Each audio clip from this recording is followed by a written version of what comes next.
ಇನ್ನೊಂದು ಕಡೆ ರಾಜ್ಯ ಕಾಂಗ್ರೆಸ್ ವಿಪಕ್ಷ ಬಿಜೆಪಿಯ ಹಿಂದಿನ ಹಗರಣಗಳ ಒಂದೊಂದಾಗಿ ತನಿಖೆಯನ್ನು ನಡೆಸ್ತಾ ಇದೆ. ಹಗರಣಗಳ ಬೆನ್ನತ್ತಿದೆ. ಈಗಾಗಲೇ 23 ಹಗರಣಗಳು ಅಂತ ಲಿಸ್ಟ್ ಕೊಟ್ಟಿದ್ದಂತ ಕಾಂಗ್ರೆಸ್ ಈಗ ಪ್ರಮುಖವಾಗಿ ದೋಸ್ತಿಗಳ ವಿರುದ್ಧ ತನಿಖಾಸ್ತ್ರವನ್ನು ಪ್ರಯೋಗ ಮಾಡ್ತಾ ಇದೆ. ಕೋವಿಡ್ ಹಗರಣದ ಸಂಬಂಧಿತವಾಗಿ ಬಿಎಸ್ ಯಡಿಯೂರಪ್ಪ ಮತ್ತು ಶ್ರೀರಾಮುಲು ವಿರುದ್ಧ ತನಿಖೆಗೆ ಎಸ್ಐಟಿ ರಚನೆ ಆಗ್ತಾ ಇದೆ.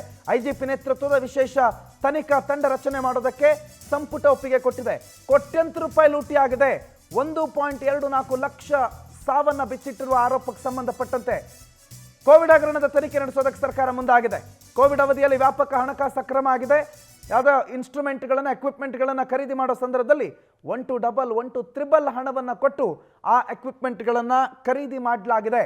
ಆ ಎಕ್ವಿಪ್ಮೆಂಟ್ಗಳ ಖರೀದಿ ವಿಚಾರದಲ್ಲಿ ಅತಿ ದೊಡ್ಡ ಹಗರಣ ಆಗಿದೆ ಅನ್ನುವ ವಿಚಾರಕ್ಕೆ ಸಂಬಂಧಪಟ್ಟಂತೆ ಜಸ್ಟಿಸ್ ಕುನ್ನಾ ಅವರು ಕೊಟ್ಟಿದ್ದ ಮಧ್ಯಂತರ ವರದಿಯನ್ನು ಆಧರಿಸಿ ಎಸ್ಐಟಿ ತನಿಖೆ ಮಾಡೋದಕ್ಕೆ ನಿನ್ನೆ ಸಂಪುಟ ಒಪ್ಪಿಗೆಯನ್ನು ಕೊಟ್ಟಿದೆ. ನಿವೃತ್ತ ಜಡ್ಜ್ ಮೈಕಲ್ ಕುನ್ನಾ ಅವರ ಆಯೋಗದ ವರದಿ ಇನ್ನೂ ಪೂರ್ಣ ಪ್ರಮಾಣದಲ್ಲಿ ಬರೋದಿದೆ. ತನಿಖೆ ನಡೆಸಿ ಅಗತ್ಯ ಬಿದ್ದರೆ ಎಫ್ಐಆರ್ ಕೂಡ ದಾಖಲಿಸಿ ಅಂತ ಮಧ್ಯಂತರ ವರದಿಯಲ್ಲಿ ಜಸ್ಟಿಸ್ ಕುನ್ನಾ ಅವರು ತಿಳಿಸಿದ್ರು. ಆ ಹಿನ್ನೆಲೆಯಲ್ಲಿ ಕ್ರಮ ಕೈಗೊಳ್ಳೋದಕ್ಕೆ ಸಂಪುಟ ಸಭೆಯಲ್ಲಿ ಸೂಚನೆ ಕೊಡಲಾಗಿದೆ. 400 ರೂಪಾಯಿಯ PPE ಕಿಟ್ ಅನ್ನು 2100 ರೂಪಾಯಿ ಖರೀದಿ ಮಾಡಿದ್ರು.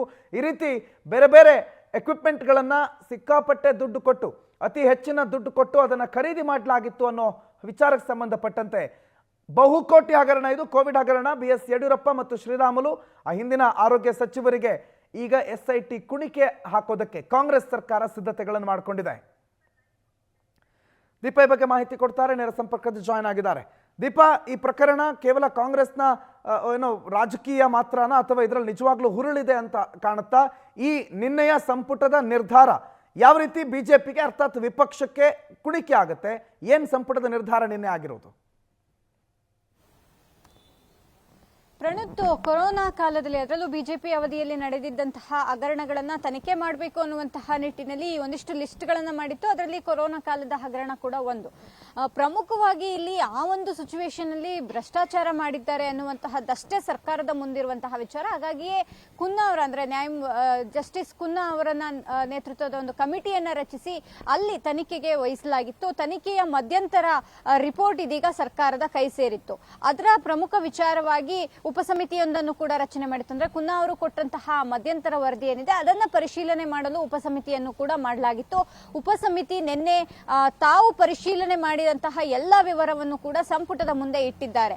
ಪ್ರಮುಖವಾಗಿ ಇಲ್ಲಿ ಭ್ರಷ್ಟಾಚಾರ ನಡೆದಿದೆ ಅನ್ನುವಂತಹದ್ದು ಒಂದು ವಿಚಾರ. ಮತ್ತೊಂದು ಕಡೆ ಸಾವಿನ ಲೆಕ್ಕವನ್ನು ಕೂಡ ಇವರು ತಪ್ಪು ಹೇಳಿದ್ದಾರೆ ಅನ್ನುವಂತಹ ಒಂದು ಹಲವಾರು ವಿಚಾರಗಳು, ಆದ್ರೆ ಆಗ ನಡೆದಂತಹ ಒಂದಿಷ್ಟು ಘಟನೆ ಪರಿಸ್ಥಿತಿಗಳನ್ನ ಆ ಒಂದು ಸಂಪುಟದ ಮುಂದೆ ಉಪಸಮಿತಿ ಇಟ್ಟಿರುವಂತಹದ್ದು. ಹಾಗಾಗಿ SIT ರಚನೆಯನ್ನ ಇದೀಗ ಸರ್ಕಾರ ಮಾಡಿದೆ. ಇನ್ನೇನು ಇವತ್ತು ಅಥವಾ ನಾಳೆ ಒಳಗಾಗಿ ಆ SITಯಲ್ಲಿ ಯಾರ್ಯಾರೆಲ್ಲ ಸದಸ್ಯರುಗಳು ಇರ್ತಾರೆ, ಅಂದ್ರೆ ಅಧಿಕಾರಿಗಳು ಇರ್ತಾರೆ, ತನಿಖಾ ತಂಡ ಇರುತ್ತೆ ಅನ್ನುವಂತಹ ನಿಟ್ಟಿನಲ್ಲಿ ಒಂದಿಷ್ಟು ಲಿಸ್ಟ್ ಕೂಡ ಬಿಡುಗಡೆ ಆಗುತ್ತೆ.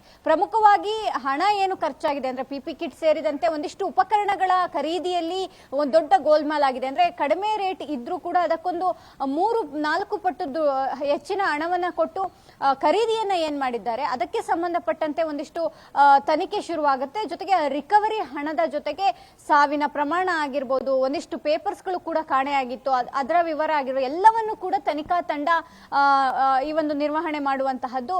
IGP ಲೆವೆಲ್ ಅಲ್ಲಿ ಈ ಒಂದು ತನಿಖೆ ಶುರುವಾಗುತ್ತೆ. ಈಗ ಆಲ್ರೆಡಿ ಮಧ್ಯಂತರ ವರದಿ ಅಷ್ಟೇ ಇರುವಂತಹದ್ದು.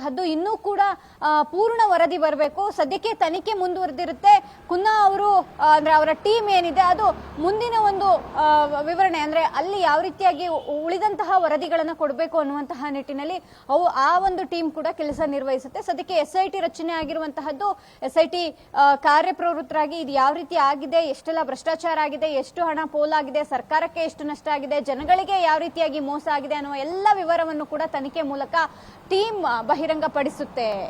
ಪ್ರಣತ್.